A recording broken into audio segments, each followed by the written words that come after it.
Because of Winn-Dixie, Chapter 12. Me and Winn-Dixie got to Gertrude's Pet so early for my first day of work that the closed sign was still in the window. But when I pushed on the door, it swung open, and so we went on inside. I was about to call out to Otis that we were there, but then I heard music. It was the prettiest music I have ever heard in my life.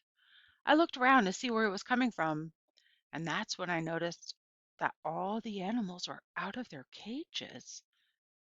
There were rabbits and hamsters and gerbils and mice and birds and lizards and snakes, and they were all just sitting there on the floor like they had turned to stone. And Otis was standing in the middle of them. He was playing a guitar, and he had on skinny, pointy-toed cowboy boots, and he was tapping them while he was playing the music. His eyes were closed, and he was smiling. When Dixie got a dreamy kind of look on his face. He smiled really hard at Otis, and then he sneezed, and then his whiskers went all fuzzy, and then he sighed and kind of dropped to the floor with all the other animals. Just then, Gertrude caught sight of Winn-Dixie.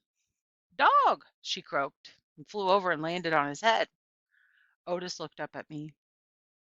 He stopped playing his guitar, and the spell was broken. The rabbits started hopping, and the birds started flying, and the lizards started leaping, and the snakes started slithering, and when Dixie started barking and chasing everything that was moving, and Otis shouted, "Help me!" For what seemed like a long time, me and Otis ran around trying to catch mice and gerbils and hamsters and snakes and lizards.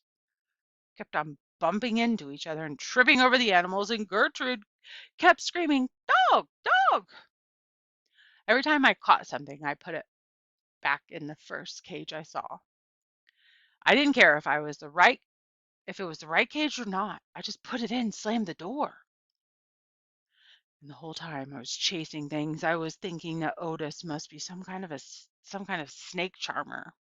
The way he could play his guitar and make all the animals turn to stone. And then I thought, this is silly. I shouted over Winn-Dixie's barking and Gertrude's yelling. I said, "Play some more music, Otis."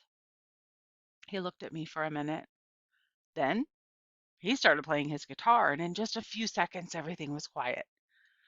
Winn-Dixie was lying on the floor, blinking his eyes and smiling to himself and sneezing every now and then, and the mice and the gerbils and the rabbits and the lizards and the snakes that we hadn't caught yet got quiet and sat still.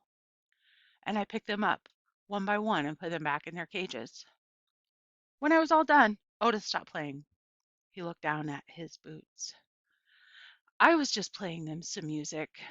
It makes them happy." "Yes, sir," I said.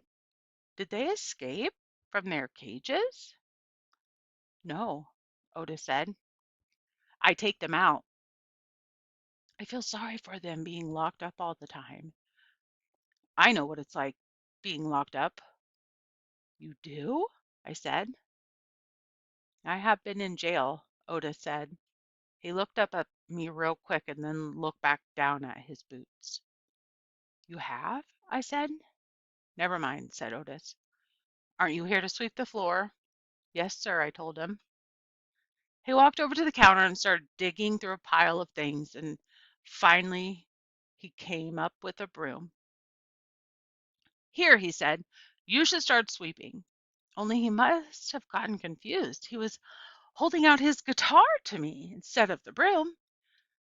"With your guitar?" I asked. He blushed and handed me the broom, and I started to work. I am a good sweeper. I swept the whole store and then dusted some of the shelves.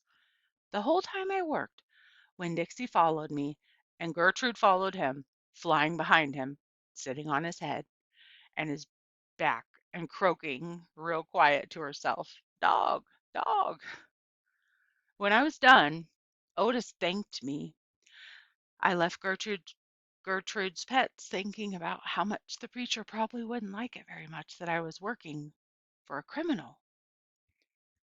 Sweetie Pie Thomas was waiting for me right out front. "I seen that," she said. She stood there and sucked on her knuckle and stared at me. "Seen what?" I said.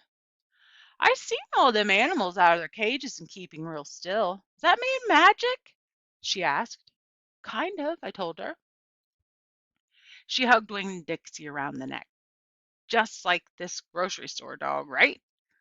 Right, I said.